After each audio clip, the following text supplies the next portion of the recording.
So now we have a safe way to update our static assets. But as we saw in the previous chapter, the changes would be in the waiting worker. Ideally, we want users to be on the latest version as soon as possible. We want them to get the latest features, the latest design, and of course, bug fixes.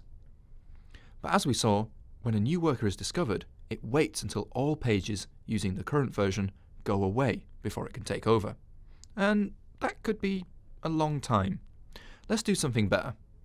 Our goal here is to tell the user once an update has been found, and give them a button to ignore it, or refresh the page to get the new version. But how can we achieve this? Well, first off, let's cover the update notification. Thankfully, there are APIs that give us insight into the service worker lifecycle. When you register for a service worker, it returns a promise. That promise fulfills with a service worker registration object. This object has properties and methods relating to the service worker registration. We get methods to do things like unregister the service worker or programmatically trigger an update. We also get three properties: installing, waiting, and active. These will point to a service worker object or be null. They give you an insight into the service worker lifecycle. They also map directly to the DevTools view we've been working with so far.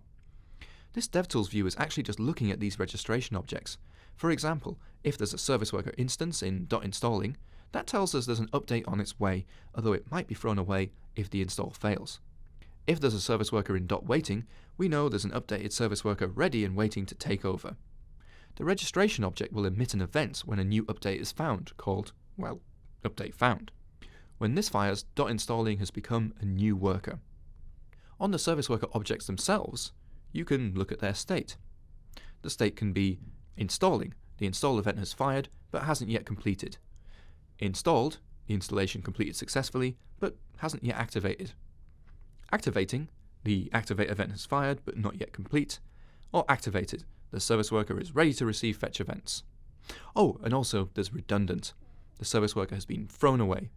Redundant happens when the service worker has been superseded by a newer worker, and it also happens if the service worker fails to install. The service worker fires an event, state change, whenever the value of the state property changes. Also, navigator.serviceworker.controller refers to the service worker that controls this page. We want to tell the user when there's an update ready, but because the service worker update happens in the background, the update could be ready and waiting, it could be in progress, or it might not have started yet.